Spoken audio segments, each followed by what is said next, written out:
সংঘাতের ৩ সপ্তাহ পর বাংলাদেশের পার্বত্য জেলা খাগড়াছড়ির গুইমারা উপজেলার ছবি এগুলো।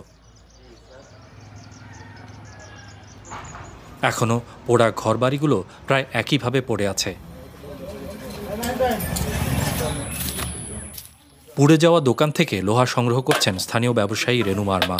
সহিংসতায় তার ৮টি দোকান পুড়ে গেছে। খেতেও তো পারতেছি না, ঘুমাতেও পারতেছি না, টেনশনে এগুলো নিয়ে। আটটা দোকান এগুলো নিয়ে চলতেছে মাসটা।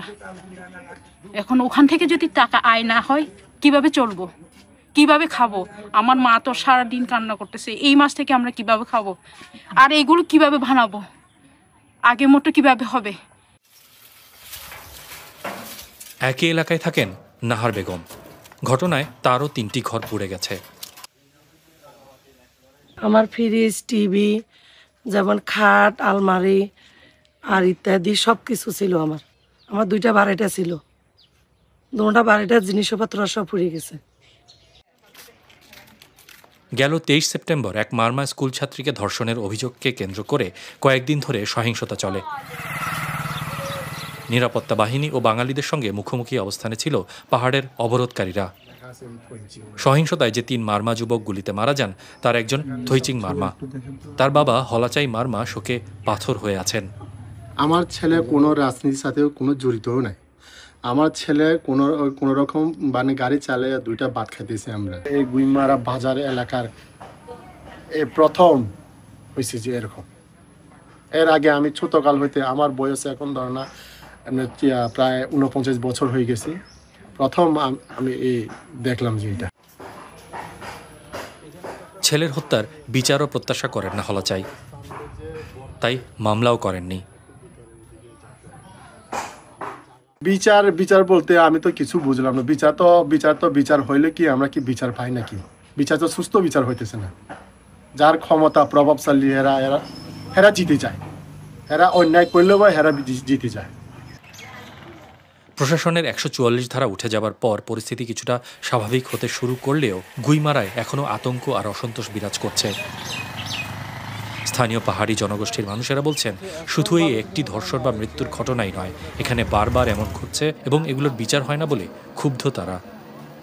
আমাদের পার্বত্য অঞ্চলে ধর্ষণ, নিপীড়ন, তারপরে পাহাড়িদের উপর ঝুলুম, এগুলা বরাবর হয়ে আসছে অনেক আগ থেকেই, বর্তমানেও হচ্ছে, আরও হবে যদি প্রশাসনের সঠিক তদন্ত না নেয় বা সঠিক তথ্যগুলো আওতার মধ্যে না আনে।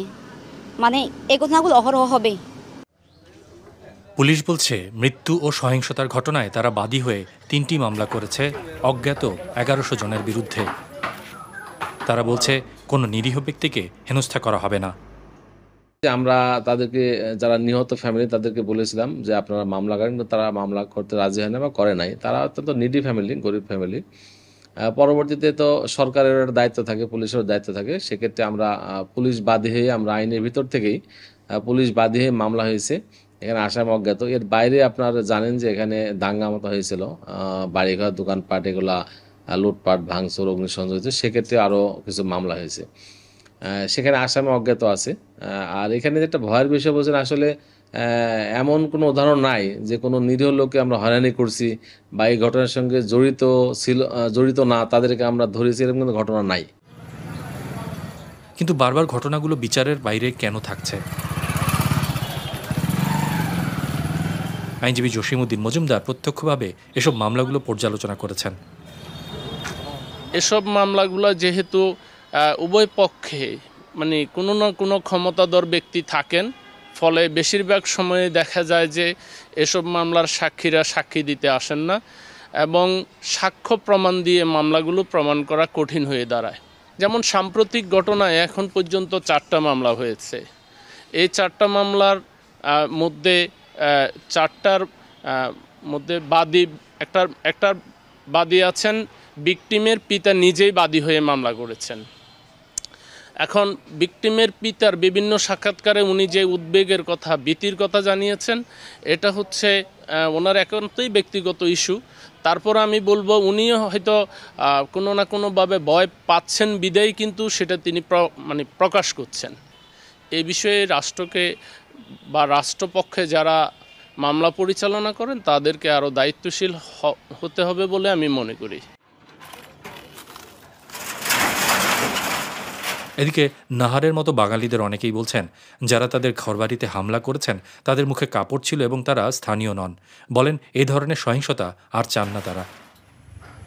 একই আকাঙ্ক্ষা হলাচাই মারমারও।